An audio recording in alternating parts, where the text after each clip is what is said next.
बिहार में होने वाले विधानसभा चुनाव से पहले क्या नीतीश कुमार के लिए सियासी रास्ते काफी ज्यादा मुश्किल भरे नजर आ रहे हैं, या फिर ये कहा जाए कि बिहार के विधानसभा चुनाव से पहले नीतीश कुमार को लगने लगा है कि शायद अगर वो सीएम पद पर नहीं बने रहेंगे तो उनका सियासी जो सफर है वो कहीं ना कहीं भटकता नजर आएगा। यानी कि बिहार विधानसभा चुनाव से पहले नीतीश कुमार को हटाकर बीजेपी जो प्लानिंग कर रही है, क्या वाकई इसका पता नीतीश को चल गया है? और खबर तो यहाँ तक भी आ रही है कि जेडीयू को तोड़ने की बात चल रही है। तो क्या चुनाव से पहले बिहार में बहुत कुछ बड़ा होने वाला है और क्या एनडीए की हालत भी ठीक नहीं है? दरअसल बिहार में होने वाले विधानसभा चुनाव से पहले जहां तेज प्रताप यादव ने एक बड़ा बयान देकर सियासी गलियारों में हड़कंप मचा दिया,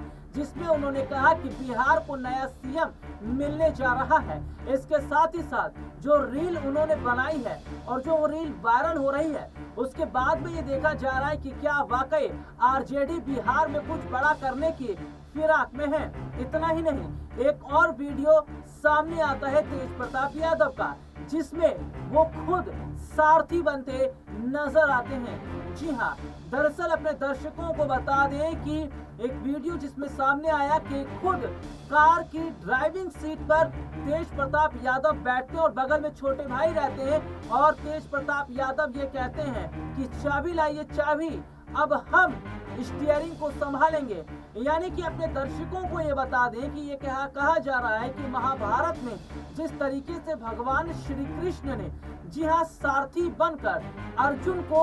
इस जो महाभारत के युद्ध में जो दिशा निर्देश दिए थे और देखने को मिला कि पांडवों की एक बड़ी जीत हुई थी, तो क्या सारथी की भूमिका में यहाँ पर तेज प्रताप यादव नजर आने वाले हैं? क्योंकि बिहार में जिस तरीके के सियासी हालात हैं और विपक्ष लगातार जिस तरीके से मजबूत हो रहा है और एनडीए में जिस तरीके की फूट पड़ गई है, इससे देखकर यह कहना बहुत अब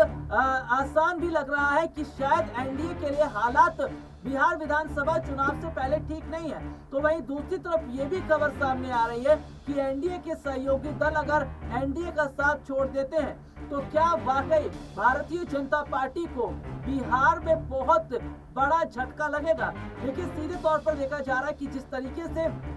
एनडीए के सहयोगी दलों में जिनमें चिराग पासवान, जीतन राम मांझी और पशुपति पारस ने वैसे ही एनडीए से दूरी बना ली है। तो वैसे में देखा जा रहा है कि बीजेपी इनकी शर्तों को नहीं मान रही है, जिस वजह से इनकी सहयोगी पार्टी अब बीजेपी के साथ रहने के लिए तैयार नहीं है। तो वहीं दूसरी तरफ ये भी देखा जा रहा है कि नीतीश बाबू भी इस असमंजस में है कि अगर एनडीए किसी और को सीएम चेहरे के तौर पर रखता है तो शायद वो भी एनडीए के साथ नहीं रहेंगे, क्योंकि कई बड़ी मीटिंग से नीतीश नदारद रहे हैं और बीजेपी की मीटिंग से लगातार वो दूरी बना रहे हैं। यानी कि ये संकेत बताता है कि विपक्ष